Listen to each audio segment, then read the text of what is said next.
already feel so much better from last time now that I'm not doing any of the stupid side quests from this game. No Blitzball, no Sphere Break. The best part of this game is the feeling I get whenever I skip those pointless, shitty minigames. In fact, without all that stuff, the game's only about 25 hours long, and most of that is leveling up your dress spheres. And oh man, is that drawing magic all over again. You see, character levels are one thing, dress spheres are another. Dresses level up separately from your character, and you gain points every time you use a job ability so you can get more job abilities.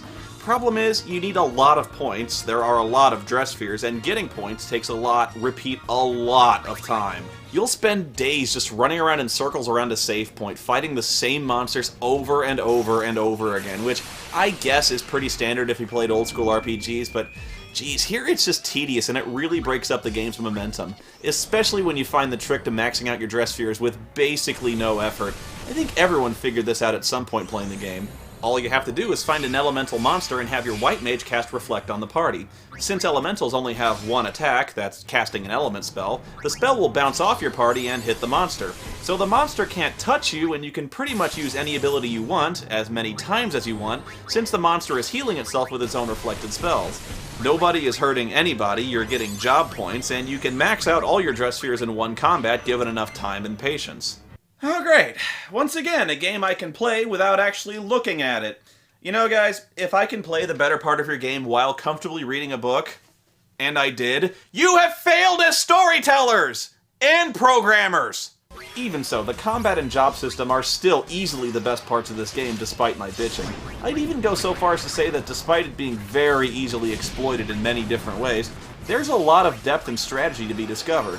It's just too bad the diverse job system is buried beneath the flimsy excuse of the dress spheres. It's still better than the fucking sphere grid from 10. Way better. Oh god, that sucked. Can you believe I didn't even mention that in my review of 10? That was one of the worst things about it. At least here you can just pick any ability you want to master. It's straightforward, that's all I'm asking for. As with the last game, it's the story that downright insults you with its near constant facepalm-worthy nonsense and completely unrelatable protagonists. Take this one, in which you play a group of ditzy girls who dress like skanks and fly around the world murdering people for shiny balls that contain recordings with less worthwhile content than a video of Keyboard Cat. I'm not even joking, I mean, I know this is a video game, and I'm supposed to just think of these poor bodyguards I'm gunning down by the hundreds as mere obstacles that turn into coins when they die, but my god, these poor fuckers are dying to protect this? This is not an end that justifies the means! Anyway, back to Xanarkand. You fight a boss there that's recycled shamelessly from the last game, only to find it's guarding a broken piece of a sphere instead of a whole one. So, once again, our diligence is so richly rewarded, I could piss myself. All that for nothing. So, back to the ship to go chasing down another sphere. Second verse, same as the first, and the third, and fourth, and fifth. We're getting reports of an awesome sphere. Looks like it's already drawn quite a crowd. Oh, are you detecting waves of awesome coming off that sphere too? Set course, warp factor 1. I wonder what this awesome sphere is like. Well, it's definitely awesome. It will be, won't it? It's just gotta be awesome because the guy looking at the radar told us it was. It sure would have been nice though if his radar had told us not to go after those spheres that were pieces of fucking shit. How do you know it's awesome? And what does that even mean? We're getting reports of an awesome sphere. Oh, I see. He's getting reports. Okay, assholes. I'll play. Reports from who? What are people just getting on their ham radios and calling it in? I mean, why would they do that? Tell a bunch of sphere hunters about it who are just gonna come down and steal it from them. And how do they know it's awesome? If they know it's awesome, logically they must have seen it. And if they've seen it, why don't they just tell you what's on it and save you the trip? Otherwise, they haven't seen it, and therefore have no idea whether it's awesome or not! This whole thing with the sphere waves is such a transparent plot device. This guy might as well just say, I just read ahead in the script, guys. The plot says we should go over to Kilika Village for the next thing to happen. This is the first time we get a good look at the cultural impact of Sin's destruction. There's a lot of tension between the two big religious factions new on Spirit to the point that violence has started to break out between them. And honestly, I really don't understand what either side's deal is. The first is the religion of New Yevon, which is just weird. I mean, New Yevon? What do they believe in? That Yevon wasn't such a bad guy? The dude was a genocidal theocrat who killed millions when he used magic to become a flying Godzilla. At the risk of violating Godwin's law, isn't that a lot like being a neo-Nazi? Why would anyone join New Yevon when Yevon was the guy who butt-fucked this very village with a goddamn tsunami? As for the Youth League, I guess their organizing principle is not being old? Wearing ridiculous thongs? I don't know. It's really not much of a theology, even compared to New Yevon. I mean, say what you like about the tenets of National Socialism, dude, at least it's an ethos. I don't know, maybe the writers are trying to illustrate some kind of generational gap, which might resonate just a little bit better if I ever saw a single character in this game over the age of 30 except Macon, and he's dead. When you get to where the awesome sphere is, the Youth League is besieging the New Yevon Temple and trying to extort the sphere away from them. That's when the New Yevon guys, who I remind you are explicitly against the use of Machina, attack you with a fucking Judge Dredd battle robot. Nice knowing you! And does a single member of the Youth League help you out in this fight? Hell no. There is no way this awesome sphere can possibly live up to the hype, you know. Come on, what could be on this sphere that's so awesome?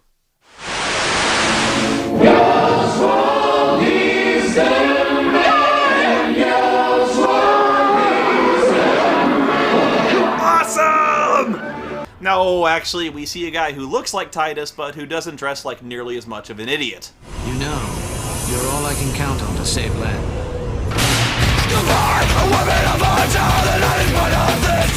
Everything is pretty fast for me. My ears are running cold. The air is standing straight out. This is not the way I picture my... I gotta admit, not really feeling the awesome on this one. I guess if we're grading on a curve of all the spheres we've seen so far, maybe? Well, now this isn't any fun at all. I really gotta let off some steam. What do you got in mind? Why don't we ask Una to dance? That's a good idea, weird gas mask wearing perverted freak child. Why are you wearing a gas mask? Oh, that's it! You must dance. Our sanity depends on you. That sounds like an order, Yuna. Well, she's strangely into the idea. And here the flimsy plot gets derailed completely so you can prepare for a concert. You pick up some hitchhiking musicians whose costumes are so ridiculous and awkward they can't even walk. Oh, what? You think I'm exaggerating? You think I'm nitpicking? These assholes are literally stuck in the hallway, unable to move, and need to be pushed into the elevator to do the concert. This is a thing that is actually happening. I mean, why? Why do I have to do this? And why are the controls for this so fucking atrocious? All I want to do is push these fuckers in the elevator, but it's a task that's virtually impossible because the controls are so goddamn crippled. I mean, look at...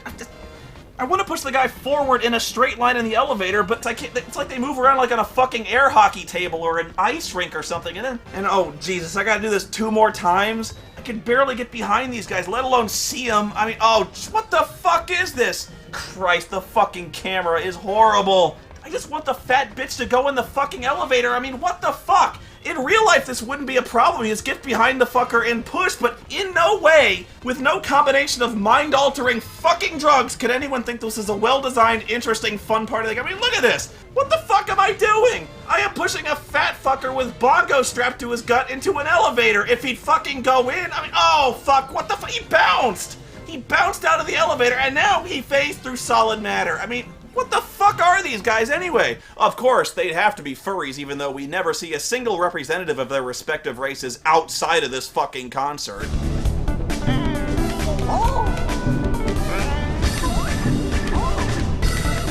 You know, I'm hearing a lot of instruments at this concert, like snare drums and an electronic keyboard, but you know what I'm not hearing is a blue fucking lizard slapping gut bongos, a man-sized eagle strumming a fucking harp, and a nightmare cat creature simultaneously playing a didgeridoo, and some kind of two-headed horn I can only assume is attached directly up his ass.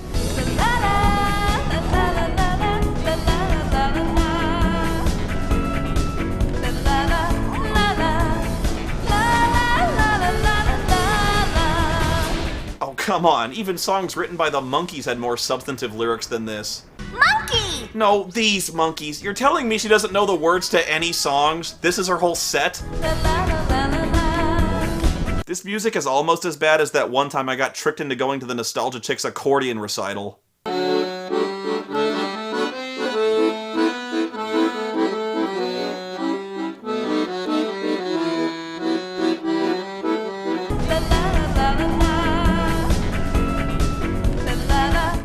believe this? They didn't even attempt to make the lip flap sync up with the singing. This is horrible. Her mouth's just lazily opening and closing like a fish.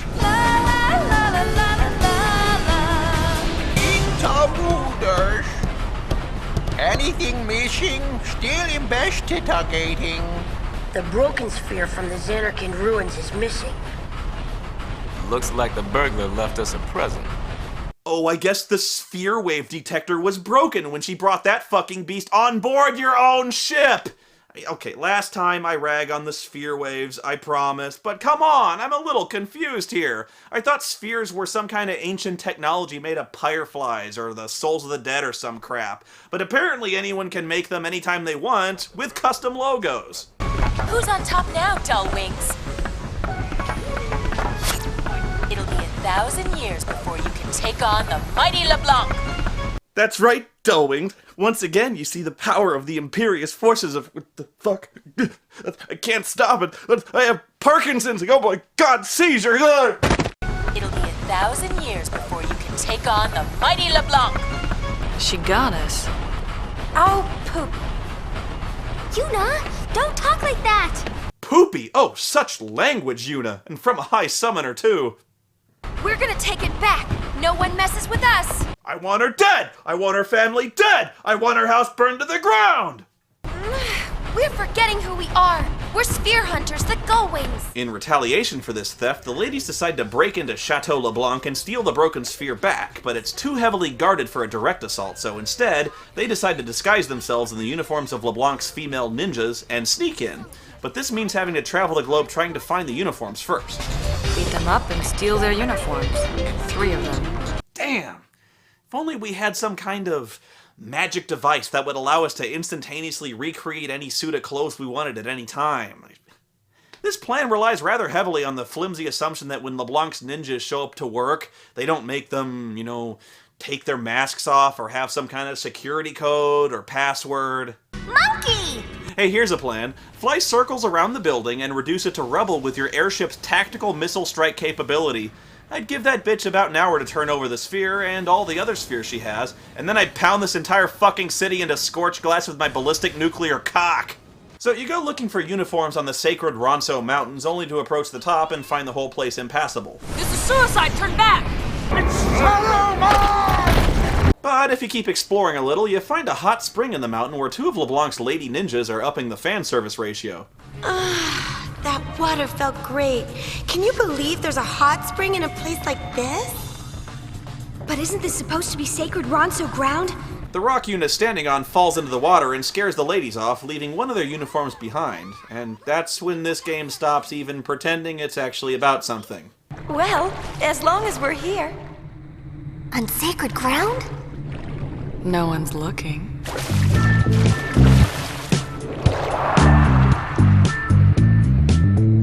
Yeah, Kamari's a good friend, and we are kinda responsible for getting his entire race exterminated. I'm sure he won't mind us rinsing our dirty vaginas off in his sacred pool. After a minute or so, we find the girls are now in bikinis, which I guess we're forced to believe they brought with them on the mountain. What I really love about this scene is that Riku is now wearing a swimsuit that somehow covers more of her body than her normal clothes. Well, I guess now we know why the combat system makes it so easy to play this game with one hand. What have we here? What?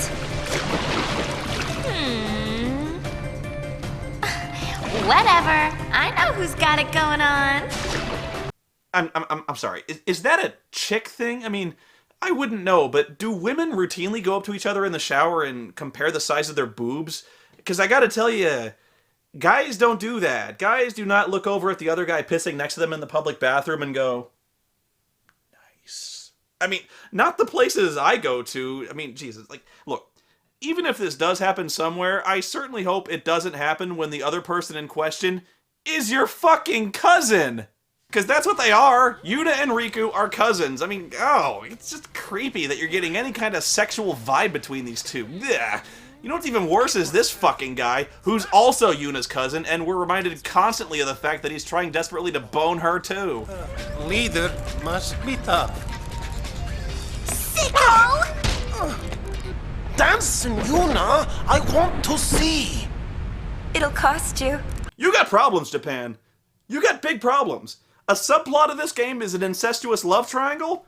I'd expect this kind of depravity from pervy /fic writers on the internet, but not you. You should check out Pain. This review brought to you by Schmidt's Gay. Now I'm a seaside sitting just smoking and a drinking and ringside. I'm top of the world! Top of the world! Do I really come across that way? After you leave the hot springs, the 2 female goons from before confront you and you beat them up, so shouldn't I now have 3 uniforms already? No, absolutely not.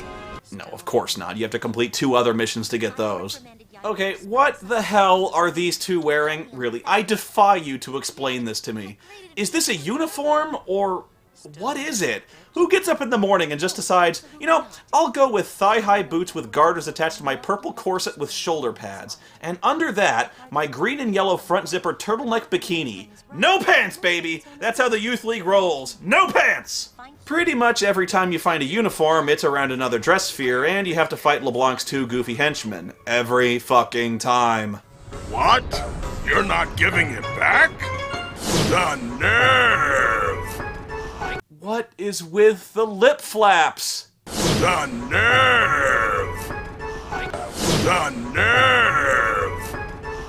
Seriously, Square Enix did not give a shit! After that, you go to another place, fight the 2 henchmen again, and finally you get all 3 uniforms and infiltrate LeBlanc's base, where you find the 2 henchmen again. These guys are everywhere. How are they getting to all these places all over the world? Are they walking? You go to the boss's chambre and tend to your duties. What duties? You know, use your talents to help her unwind. Oh no. And here I thought the game couldn't possibly get any more shameless. It's become full-fledged spank material now. Duty calls. Give LeBlanc the massage of a lifetime. Watch her reaction and adjust your technique accordingly for peak pleasure. Objective, satisfy LeBlanc. Okay, well, that's it. It's over. Final Fantasy's dead. This is where it died. I mean, it was bad before, but we've officially reached rock bottom. Seriously, we're playing a minigame where the goal is to give LeBlanc an orgasm. Oh, come on. Close your eyes and tell me that's not what's happening here. That's nice. Ooh. Ah, there. Ooh, you're good. And guess what? This scene leads to absolutely nothing. Nothing at all. You learn nothing, you get nothing, and the end result of this exercise is nothing but a sticky controller. After that, you find a secret door in the basement where the girls ditch their costumes, because what are the odds they'll need those disguises down here? Oh. The Gull Wings! Well, gosh, I guess they're fucking idiots then. So you fight the fat guy again. Guy's got balls, I gotta give him that, going 3-on-1. And he's learned some new moves after watching some more Pokemon episodes. I choose you! And after you beat him, you find LeBlanc's private chamber where there's another sphere just laying around. You know, I gotta admit, for the first time in this game, I'm actually curious. What could be on this sphere so titillating that LeBlanc feels compelled to hide it in her secret love nest? Never gonna give you up, never gonna let you down, never gonna run around and... Oh yeah, it's a cheap shot, but you know, sometimes those are the most satisfying. 3 plus 1 makes how many? And yeah, nothing happens in this one either. It's a dud. Oh, well, imagine that. We wasted our time, killed dozens of people, and busted our asses on a cross-country journey, all for a fuzzy sphere in which we learned, jack fucking shit, just like every other goddamn sphere we've run across on this fucking trip. I wonder if anyone's starting to sense a pattern at this point. You know, if I wanted to waste my time watching something short with bad audio that's too dark to see clearly, I'll watch one of the Cinema Snob's early videos. BAM! Only naughty girls would scrounge through other people's bedrooms. This is what? The second time I've had to fight these guys in 5 minutes? These guys get beat more than the Pittsburgh Pirates. Say what you want about the LeBlanc Syndicate's dress code, they've got a killer medical plan.